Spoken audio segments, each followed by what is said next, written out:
Assalamualaikum warahmatullahi wabarakatuh. Perkenalkan, nama saya Ulfiyah Azizah dengan NPM 22110111045.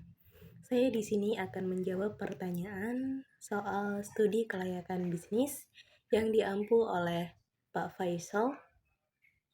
Berikut video saya.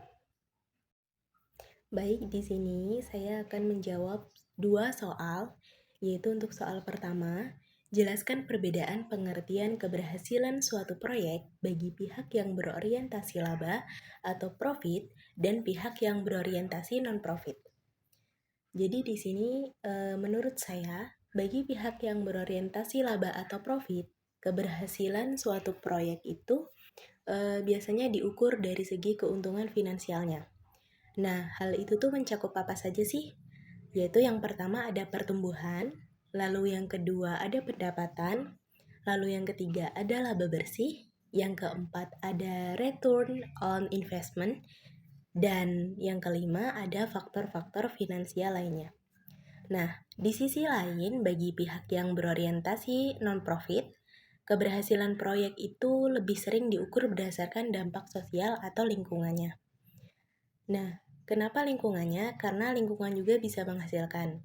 Contohnya, mencakup peningkatan kesejahteraan masyarakat yang dilayani, lalu efektivitas program dalam mencapai tujuan sosial tertentu, atau kontribusi terhadap perlindungan lingkungan hidup. Nah, dengan cara demikian, maka metrik keberhasilan itu akan berbeda antara kedua jenis organisasi. Karena yang satu akan lebih menekankan pada hasil finansial dan yang lainnya lebih pada dampak sosial atau lingkungannya. Untuk soal kedua, yaitu pada saat apakah pelaku bisnis perlu melakukan studi kelayakan bisnis? Di sini saya akan menjawab, yaitu menurut saya pelaku bisnis itu perlu melakukan studi kelayakan bisnis sebelum dia memulai suatu proyek atau inisiatif baru. Jadi studi ini itu dilakukan pada tahap perencanaan dulu. Nah, kenapa perencanaan? Yaitu agar bisa mengevaluasi potensi keberhasilan dan resiko yang terkait dengan investasi yang akan dilakukan. Jadi, studi kelayakan bisnisnya itu akan mencakup analisis pasar, analisis keuangan, analisis teknis, dan penilaian resiko. Kenapa hal ini harus dilakukan? Karena hal ini itu bisa membantu para pelaku bisnis untuk memahami apakah proyek tersebut layak secara ekonomis, teknis, dan strategis untuk dikerjakan.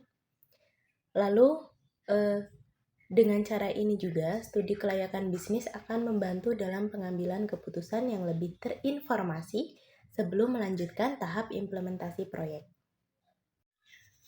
Lalu waktu pelaksanaan studi kelayakan bisnisnya kapan sih? Jadi orientasi laba atau profit itu kapan dilakukan sih? Nah, jawaban saya ya, orientasi laba atau profit kapan dilakukan yaitu sebelum memulai proyek baru. Jadi sebelum memulai proyek baru atau mengambil keputusan besar seperti investasi besar contohnya atau ekspansi pasar, itu waktu yang tepat. Terus tujuan utama studi kelayakan itu untuk apa? Yaitu yang penting untuk mengevaluasi potensi keuntungan finansial, resiko ekonomi, teknis, dan strategis. Lalu, orientasi non-profit itu kapan sih dilakukan? Kalau orientasi non-profit itu dilakukan pada tahap perencanaan proyek sebelum implementasi. Karena kenapa? Karena seringkali sebelum mencari dukungan dana, lalu orientasi non-profit kapan sih dilakukan? Biasanya nih ya, orientasi non-profit itu akan dilakukan pada tahap perencanaan proyek sebelum implementasi. Biasanya seringkali dilakukan sebelum mencari dukungan dana. Lalu apa sih tujuan utama studi kelayakan? Yaitu tujuan utamanya mengukur kemungkinan kesuksesan dalam mencapai tujuan sosial atau lingkungan serta potensi dampak positif. Demikian jawaban dari saya. Saya mohon maaf apabila ada salah kata dalam penyampaian jawaban soal tersebut. Demikian, terima kasih. Wassalamualaikum warahmatullahi wabarakatuh.